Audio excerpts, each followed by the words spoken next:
আচ্ছা ডাব্লিউবিসি যা হবে দেখো এদিকে ডাব্লিউবিসি যা হবে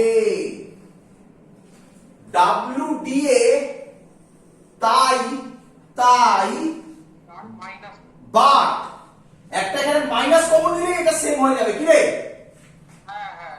তাহলে ডাব্লিউবিসি এটা মাইনাস কমন নিলে এখানে একটা মাইনাস চলে আসবে ডাব্লিউডিএ ডাব্লিউবিসি আর ডাব্লিউডিএ তাহলে কি হয়ে যাবে? কেটে যাবে। বলো এটা সবাই বুঝলে কিনা? হ্যাঁ স্যার। তার মানে আমার ওই ছবি ওয়াইজ দেখো বিসির জন্য যে ওয়ার্ক ডান হবে ডি এর জন্য তার equal and opposite work done হবে। স্যার আরেকবার বলো। বিসির জন্য যে ওয়ার্ক ডান হবে ডি এর জন্য তার equal and opposite work done হবে। হ্যাঁ স্যার। তাই এগুলো কেটে গেল, তাহলে এগুলো নিয়ে আর মাথা ঘামানোর দরকার নেই। আচ্ছা একটা মজাদার জিনিস আছে একটু বলি, লাগবে না লেখার দরকার নেই, শুনে রাখো। আচ্ছা তাহলে এখানে যা ডেল্টা ইউ হবে এটাতেও delta U same but minus হবে। তাহলে নেট ইন্টারনাল এনার্জি কত হবে? নেট ইন্টারনাল এনার্জি কত? 0। জিরো। এবার শোনো, এবার প্রচুর স্টুডেন্ট এটা নিয়ে ভাবে, আরে বাবা এইভাবে ভাবার কোনো দরকারই নেই। সে কি বলবে? সে বলবে স্যার এটা তো সাইক্লিক প্রসেস, সাইক্লিক প্রসেসে আপনি তো বলেই দিয়েছিলেন internal total change in internal energy zero হবে, তো ভাবার দরকার কি আছে? হ্যাঁ স্যার।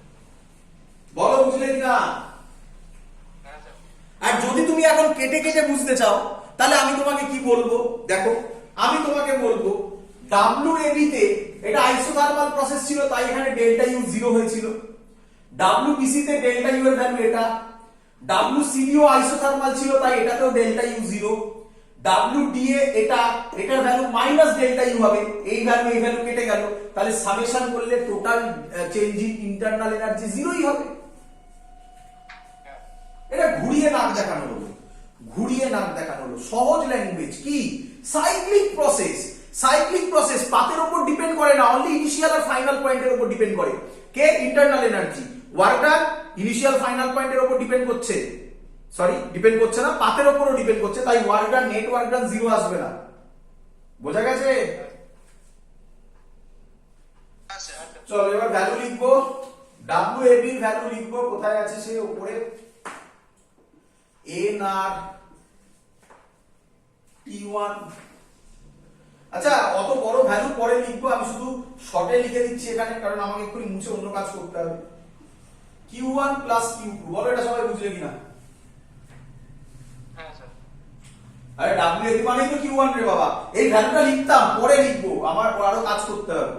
আর ডাব্লিউ কোথায় গেল ডাব্লিউডি না ডাব্লিউসিডি হচ্ছে Q2, এই দেখো Q2 লিখেছি। ক্লিয়ার? হ্যাঁ স্যার। চলো হ্যাঁ স্যার। চলো আচ্ছা আরেক ভাবে বলা যায়, এটা আরেক ভাবে শিখিয়েছি, সেটা বলতে পারি এটাই হবে area of A B C D. কি রে শিখিয়েছিলাম না? হ্যাঁ স্যার। কোন পিভি ডায়াগ্রামের ওয়ার্ক ডান বার করার টেকনিক কি? তার এরিয়া বার করো। হ্যাঁ sir. Area under the curve. Area under the PV curve, তাই তো নাকি? হ্যাঁ স্যার। চলো মুছে দেবো আমি, কিছু করার নেই আর। তোমরা ভ্যালুগুলো মনে রাখবে, n R t1 log e base v2 by v1, n R t2 log e base v4 by v3, মনে রেখো, এটা লিখে রেখেছো সবাই আশা করি। আমি মুছে দেবো, আমি যখন বলবো q1 এর ভ্যালু বলো q2 ভ্যালু বলো তখন বলতে হবে। ক্লিয়ার? মুছে দিই? হ্যাঁ স্যার। হ্যাঁ হ্যাঁ না? হ্যাঁ স্যার। চলো আচ্ছা এত অব্দি মোটামুটি বোঝা গেল স্যার। এবার আচ্ছা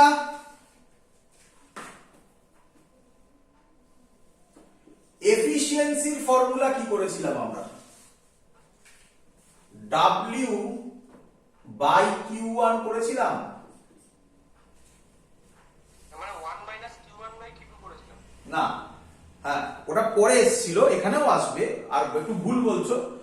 1 মাইনাস Q2 বাই Q1 ছিল, Q1 বাই Q2 ছিল না। ও হ্যাঁ, আমি এবং 1 মাইনাস Q2 বাই Q1 টা এসেছিল আবার W বাই Q1 থেকে। ওটা বেশি ফান্ডামেন্টাল কনসেপ্টগুলোকে ধরার চেষ্টা করো। তাই তো ছিল তো নাকি? খাতা খুলে দেখে নাও, W বাই Q1 ছিল। করি? হ্যাঁ স্যার। আচ্ছা, এখান থেকে লিখতে পারি Q1 plus Q2 by Q1। হ্যাঁ এবার তুমি বলবে আমাকে, শোনো, তুমি বলবে আমাকে, স্যার এটা তো হয়ে গেল তাহলে 1 প্লাস Q2 বাই Q1। হ্যাঁ আরে বাবা, এক্ষুনি শেখালাম না Q2 এর মধ্যে একটা মাইনাস সাইন লুকিয়ে আছে না? হ্যাঁ হ্যাঁ তাহলে ধৈর্য ধরো, এখনই জাজমেন্টে পৌঁছও না, ধৈর্য ধরো, সব করে দেখাচ্ছি। আচ্ছা, Q1 প্লাস Q2, Q1 এর ভ্যালু তুমি বার করেছিলে, একটু বলবে? nR log e বেস ছিল V2 by V1, R Q2 ছিল nR log e base V4 by V3 divided by Q1 মানে হবে nR log e বেস, বলো তো, V2 বাই V1। কোনো ডাউট? না স্যার। না স্যার। প্রচুর স্টুডেন্ট প্লাস মাইনাসে গুলিয়ে দেয়, বারবার বলছি, একই কথা বলছি, সেটা যেন না গুলোয় বারবার ওটার উপর জোর দিচ্ছি।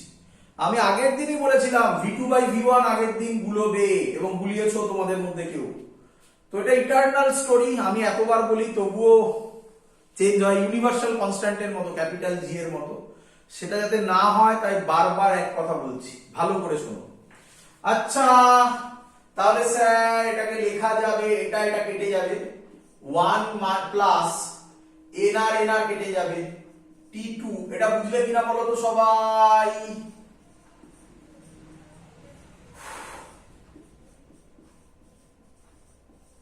কেউ বলবে বুঝেছো কি বোঝনি?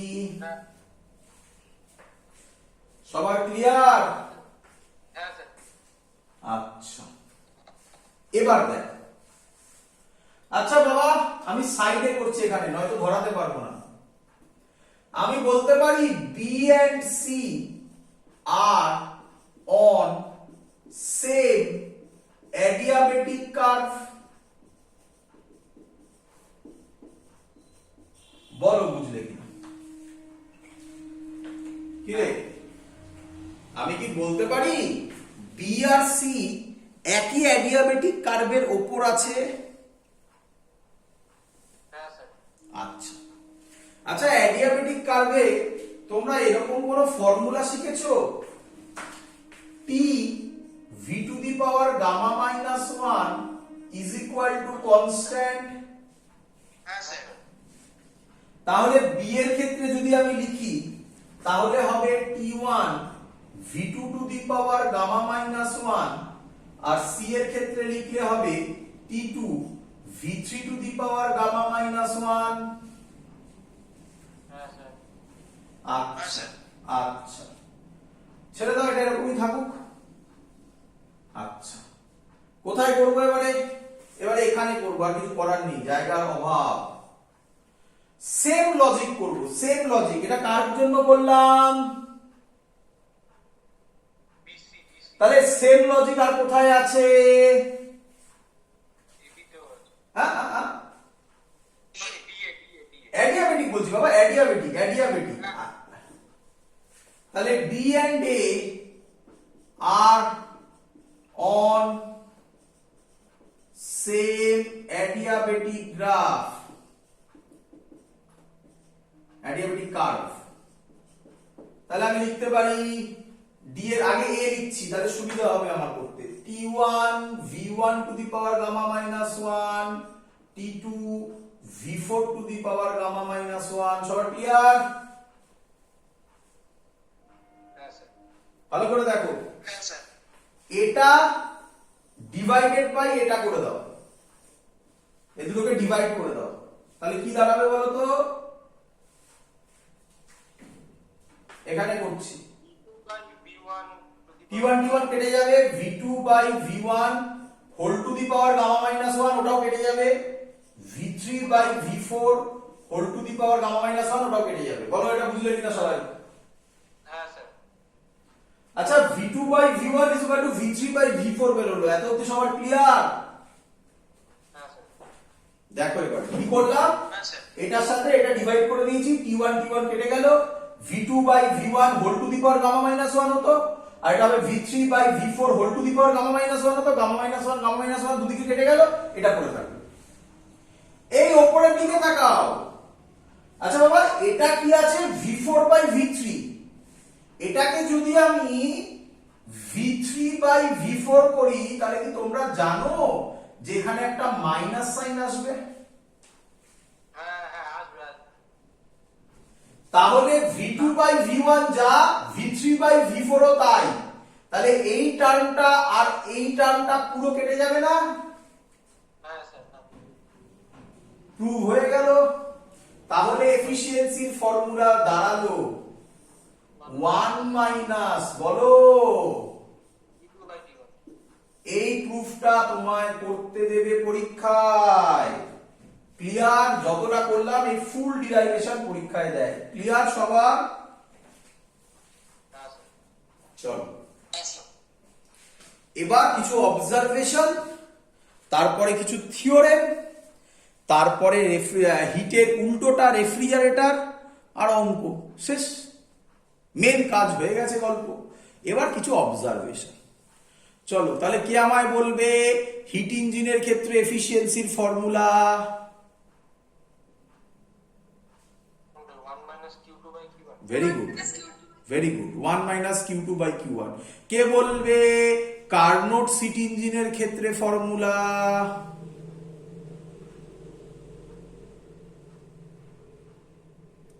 কি হলো? 1 মাইনাস T2 বাই T1। তাহলে এখান দিয়ে ম্যাক্সিমাম অঙ্ক সলভ হবে। এবার আমি যেটা বলতে চলেছি দ্যাটস অল, এত অবধি ডিরাইভেশন কমপ্লিট। এবার যেগুলো বলছি এগুলো থেকে অঙ্কে কাজে লাগবে। পরীক্ষায় তোমাকে বলবে derive the formula for efficiency of Carnot heat engine, এই করে দেখাতে হবে। বইয়ের সামনে দেখবে অনেক কিছু আছে, একটা সিলিন্ডার আছে, সিলিন্ডারটাকে সোর্সের ওপর বসিয়েছে, তারপর আবার একটা স্ট্যান্ডের ওপর বসিয়েছে, এরকম অনেক কিছু গল্প বলা আছে, ওগুলোর দরকার নেই কোনো। ক্লিয়ার সবার? হ্যাঁ স্যার চলো তাহলে সব মুছে দিলাম। আমাদের কাছে যেটা আছে এখন সেটা কি? আগে আমরা করেছি, আগের দিন আমরা প্রুফ করেছি এফিসিয়েন্সির formula 1 minus Q2 by Q1। আজকে প্রুফ করলাম 1 মাইনাস T2 বাই T1। তাহলে আমি বলতে পারি না Q2 বাই Q1 যা হবে T2 বাই T1 ও? এটা খুব ইম্পর্টেন্ট জিনিস, এখান থেকে অঙ্ক তৈরি হবে, ম্যাক্সিমাম অঙ্ক এখান থেকে সলভ হয়ে যাবে। বোঝা গেছে সবার? হ্যাঁ স্যার চলো এবার হেডিং দাও। আচ্ছা আমি আরেকবার এই কথাটা বলতে চাইছি, কার্নোট সিট ইঞ্জিনটা কি engine? Ideal engine very good. তাহলে কার্নোট, তোমার কাছে ভালো করে শুনবে। আচ্ছা আরেকটা কথা খুব ইম্পর্টেন্ট জিনিস, ভালো করে শুনবে আমার কথা, পারলে লিখে নেবে এগুলো শর্ট কোশ্চেনে দিতে পারে। আমার কাছে একটা ইঞ্জিন আছে যেটা T1 and T2 টেম্পারেচারে কাজ করছে, এবং ওয়ার্কিং সাবস্টেন্স X, এটা X হচ্ছে ওয়ার্কিং সাবস্টেন্স। আমার কাছে আরেকটা ইঞ্জিন আছে যেটা T1 and T2 তে কাজ করছে, এর ওয়ার্কিং সাবস্টেন্স হচ্ছে Y। বলো এই যে দুটো ইঞ্জিন, এদের এফিসিয়েন্সি বেশি হবে কারোর কম হবে বা সমান হবে?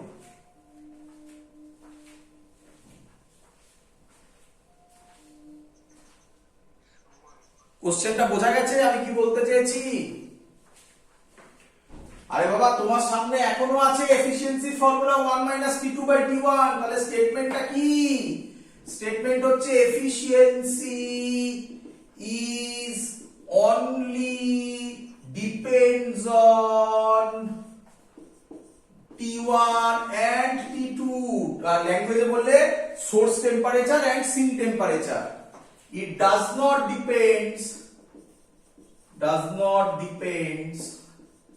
on working substance। বলো বুঝলে কিনা? তার মানে দুটোরই এফিশিয়েন্সি কি হবে? সেম হবে। সেম হবে। কেন? দুটোই তো T1 T2 এর মধ্যে কাজ করছে নাকি রে? হ্যাঁ বোঝা গেছে? লিখে নেবে এগুলো সব কোশ্চেনে দিয়ে দিতে পারে, কনসেপচুয়াল কোশ্চেন এগুলো থাকে। হয়েছে? মুছে দিই। হ্যাঁ স্যার। চলো এবার কোশ্চেনটার অ্যানসার দিতে হবে কিন্তু সবাইকে, এবার দিতে হবে কিন্তু। চলো ভালো করে শুনবে বাবা। আমার কাছে T1 T2 টেম্পারেচারে একটা কার্নোট হিট ইঞ্জিন কাজ করছে। কার্নোটস হিট ইঞ্জিন। বোঝা গেছে তো সবার? হ্যাঁ স্যার। আর আমার কাছে একটা T1 T2 টেম্পারেচারে কার্নোট হিট ইঞ্জিন আছে, আর তোমার কাছে T1 আর T2 টেম্পারেচারে একটা হিট ইঞ্জিন আছে। বলো কার এফিশিয়েন্সি বেশি হবে? স্যার এটাও তো সেমই হবে, কারণ T2/T1 মানে তো Q2/Q1। আচ্ছা অ্যানসার শোনো। অ্যানসার হচ্ছে, ভালো করে শুনবে, অ্যানসার হচ্ছে কার্নোট হিট ইঞ্জিনের এফিশিয়েন্সি বেশি হবে। কেন স্যার? এক্ষুনি একটা বললেন, আবার তারপরে এরকম একটা কোশ্চেন দিয়ে দিলেন। আরে বাবা আমি বলেছি তোমার কাছে শুধু হিট ইঞ্জিন আছে। এই হিট ইঞ্জিন বলা মানে ওটা আইডিয়াল নয়। হ্যাঁ স্যার। কার্নোট হিট ইঞ্জিনটা কি ইঞ্জিন ছিল? Ideal engine. তাহলে মানে আইডিয়াল মানে কি? তার মধ্যে কোনো ডিসিপেটিভ ফোর্স মানে ফ্রিকশন, ভিসকোসিটি, ইলাস্টিসিটি কিচ্ছু নেই। আর তোমার কাছে হিট ইঞ্জিন আছে শুধু একটা, তার মানে তার মধ্যে ফ্রিকশন থাকবে। হ্যাঁ স্যার। তাহলে এফিশিয়েন্সি কমবে তো। হ্যাঁ হ্যাঁ। তাহলে শুধু হিট ইঞ্জিন মানে ওটা আইডিয়াল নয়। কার্নোট হিট ইঞ্জিন মানে আইডিয়াল। একদম প্রথমে ডেফিনেশন বুঝিয়েছিলাম আইডিয়াল কথাটার মানে। বলো ক্লিয়ার? সুন্দর সুন্দর দুটো কোশ্চেন করিয়ে দিলাম। হ্যাঁ স্যার। চলো এইগুলোই মেইন পয়েন্ট। এবার তো তোমরা আরামসে বলবে, আচ্ছা এই যে তোমাকে আমি এক্ষুনি কথাটা বললাম না, এই যেটা বললাম না, এটা বুঝতে পেরেছো? হ্যাঁ স্যার। এটা আমি বলিনি, এটা কার্নোটস থিওরেম বলেছে। কি বললাম? কার্নোটস থিওরি। কার্নোটস থিওরেম। তো আমি লিখছি কার্নোটস থিওরেম, আমি সহজ ল্যাঙ্গুয়েজে বললাম তোমাকে। কার্নোটস থিওরেম তোমাকে তেরা বেকা ল্যাঙ্গুয়েজে বলবে, ঘুরিয়ে বলবে। আমি তোমার সামনে কার্নোটস থিওরেম লিখে দিচ্ছি, তারপর তুমি জাজ করে বলো যে স্যার ঠিক বোঝালো না ভুল বোঝালো। ক্লিয়ার? হ্যাঁ স্যার। চলো পরীক্ষা লিখতে দেবে কার্নোটস থিওরেম, তখন আবার এটা লিখে দিয়েছো না, এটা মাথায় থাকবে। এটা মাথায় থেকে কার্নোটস থিওরেম আমি যেটা লিখবো সেটা নিজের ল্যাঙ্গুয়েজে লিখবে। ক্লিয়ার? হ্যাঁ স্যার। চলো পরীক্ষায় দেবে রাইট ডাউন কার্নোটস থিওরেম। আচ্ছা আমি শুনলাম অনেকের সাথে কথা বলে যে অনেকের স্কুলে কার্নোটস থিওরেম করায়নি। তো আমি আগে বলে দিচ্ছি কার্নোটস থিওরেম ইম্পর্টেন্ট। কার্নোটস থিওরেম তোমাদের সিলেবাসের মধ্যে। তোমরা অনেকেই কনফিউজড হচ্ছ বিভিন্ন জায়গায় যে সিলেবাসের সাথে, মানে এটা সিলেবাসের মধ্যে না নেই। আমি যা যা পড়াচ্ছি আমি পরিষ্কার পড়ানোর সময় বলে দিই যে এটা সিলেবাসের মধ্যে, এটা সিলেবাসের বাইরে। তো সেইভাবে পড়বে। আমি বলছি মানে সেগুলো কাজে লাগবে। আজ না কাজে লাগুক, 10 দিন বাদে কাজে লাগবে, দ্যাটস ফর শিওর। তাই পড়াচ্ছি। চলো কার্নোটস থিওরেম কি বলছে? ইট স্টেটস দ্যাট, দেখো আমাকে এখন কত লিখতে হবে এটা। নাম্বার 1 দুটো কথা বলেছে, নো ইঞ্জিন। আচ্ছা আরেকটা কথা বলে নি একটুখানি, আরেকটা কথা একটু বলে নি। আচ্ছা না বলে দিয়েছি, আমি বলে দিয়েছি দুটো। আচ্ছা এটা বলেছি, আর আগে যে কথাটা বলেছি ওই দুটো মিলিয়ে হচ্ছে Carnot's theorem. It states that number 1, no engine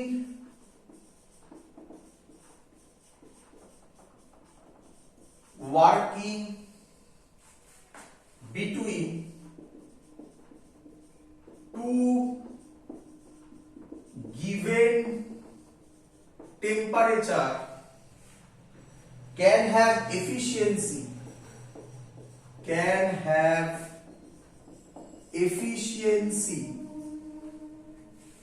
greater than that of the Carnot's engine working between the same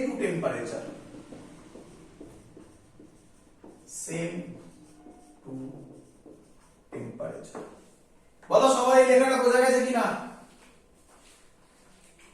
একটু ঘুরিয়ে কথা বলা বাবা, কিছু করার নেই। আমি তো বলিনি, কার্নোট বলে গেছে, আর আমি কি বলবো বলো? আমি তোমাকে তো সহজ কথা বললাম। কি বলছে দেখো ঘুরিয়ে কথা, বলছে নো ইঞ্জিন মানে কোনো ইঞ্জিন নেই, working between two given temperature মানে T1 T2, can have efficiency greater than that of Carnot's engine, মানে এরকম কোনো ইঞ্জিন নেই যে কার্নোটস ইঞ্জিনের থেকে বেশি এফিসিয়েন্সি হবে, working between same to temperature, মানে প্রথম ইঞ্জিনটাও T1 T2 তে কাজ করছে, সেকেন্ড ইঞ্জিনও T1 T2 তে কাজ করছে, কারণ T1 T2 চেঞ্জ হয়ে গেলে তো এফিসিয়েন্সি চেঞ্জ হয়ে যাবে। বলো সবার ক্লিয়ার কিনা? Yes, sir. একদম পরিষ্কার ছবি পুরো। হ্যাঁ স্যার একদম ক্লিয়ার। চলো 2 নম্বর পয়েন্ট আমি তোমাকে শিখিয়ে দিয়েছি। 2 নম্বর পয়েন্ট আমি এখানে লিখে মুছে দিয়েছিলাম, মনে করে দেখো, নিঃসন্দেহে দেখতে পাবি, ইউটিউবে তো পাবি। 2 নম্বর পয়েন্ট বলছে the efficiency of the Carnot engine,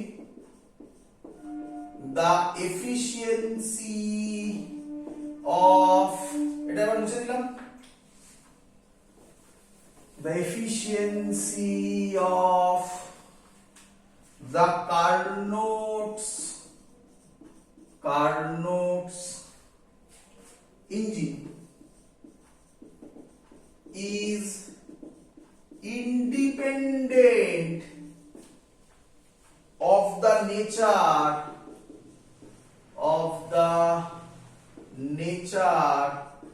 of working substance.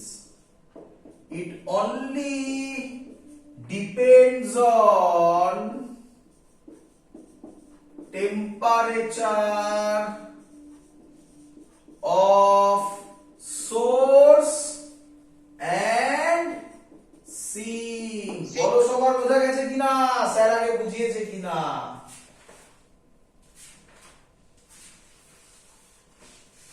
হ্যাঁ স্যার বোঝা গেছে। স্যার হালকা করে একটু করবেন। হ্যাঁ সরছে, 1 মিনিট, এর পরের টপিক বার করে সরছে। হ্যাঁ লিখে নাও তাড়াতাড়ি।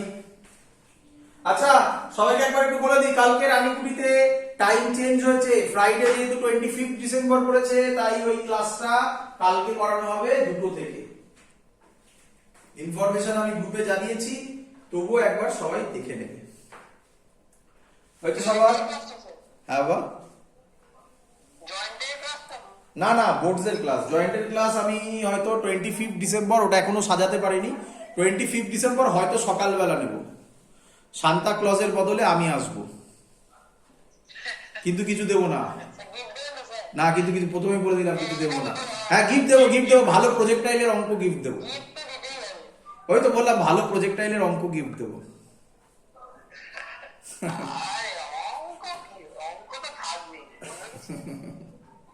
দেখা হলে গিফট দেবো। চলো হয়েছে সবার? চলো হেজি হয়ে গেল। স্ক্রিনটা একটু হেভি হয়ে গেছে স্যার, স্ক্রিনটা। এবার আমরা অঙ্ক করব, তো সহজ অঙ্ক, জয়েন্টের অঙ্ক দিচ্ছি, তোমরা আরামসে করে দেবে, কিচ্ছু নেই, বললাম না যা শিখিয়ে দিয়েছি।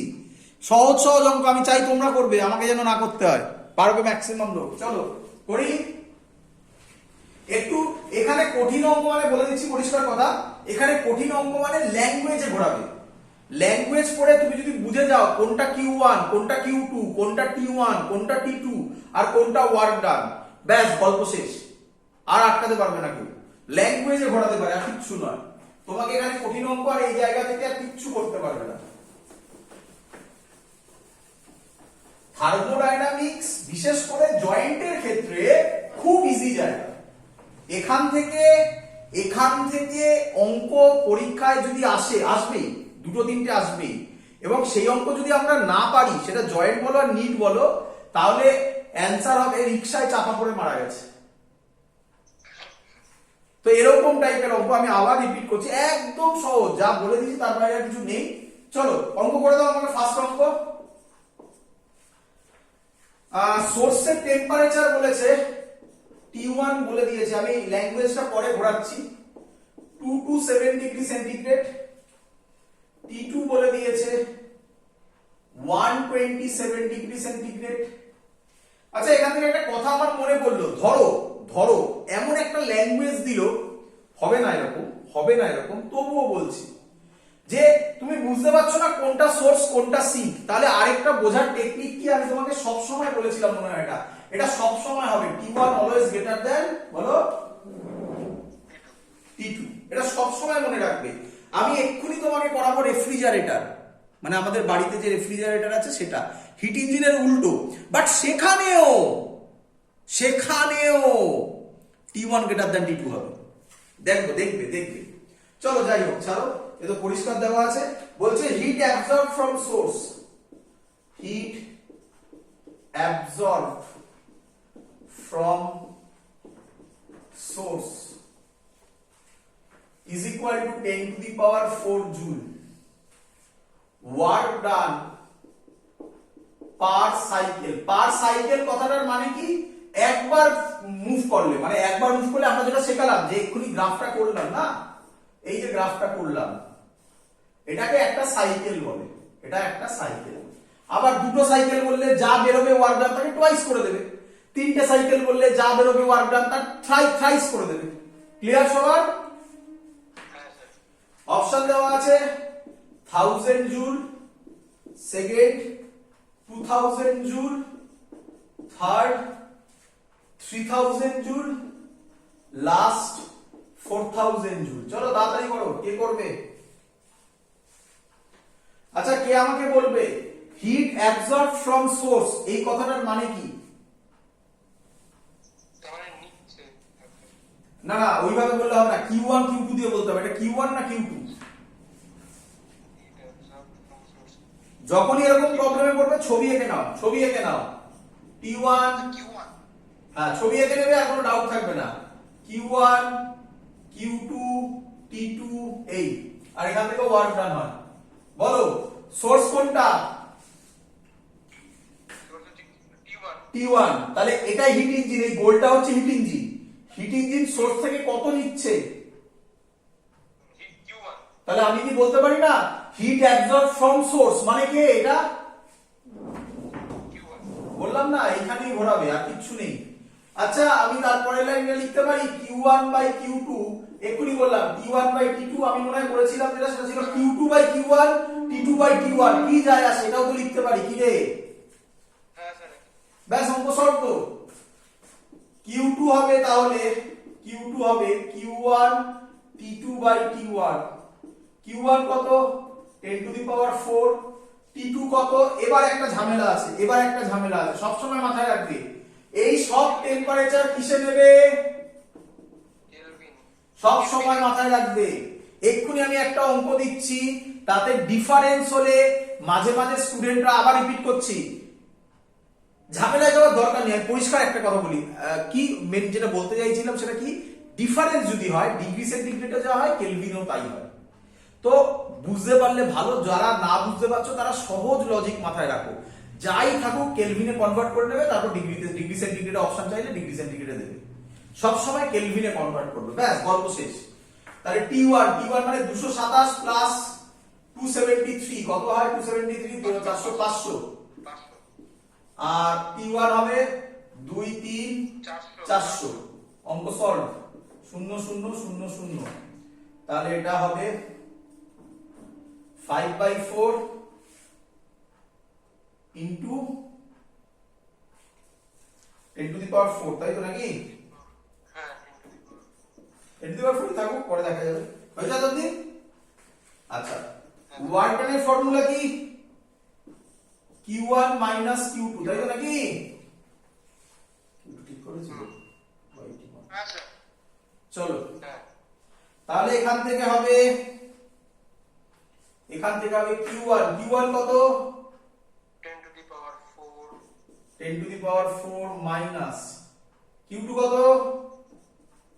5/4 into 10 two the power 4 10 two the power 4 common গিয়ে 1 মাইনাস 4/5 দেখে দিবে আসছে কেন রে ওয়ার্ক ডান পার সাইকেল T1 T2 কিছু ভুল করলাম দেখ তো Q1/Q2 is equal to T1/T2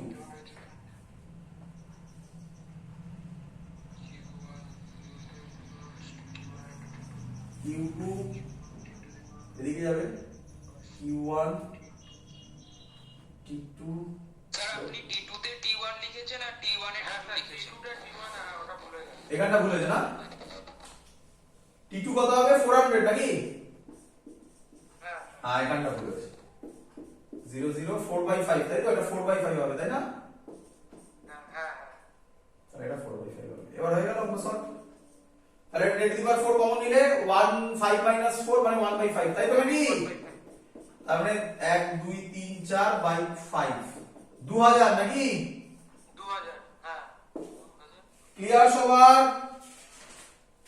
হ্যাঁ স্যার আরেকটা অঙ্ক দিই হ্যাঁ স্যার চলো নেক্সট অঙ্ক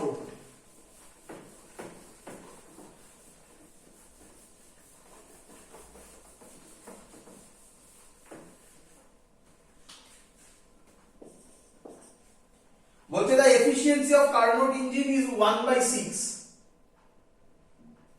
efficiency of Carnot engine বলে দিয়েছে 1/6 if sink temperature is reduced by 65 degree centigrade if sink temperature is reduced by 65 degree centigrade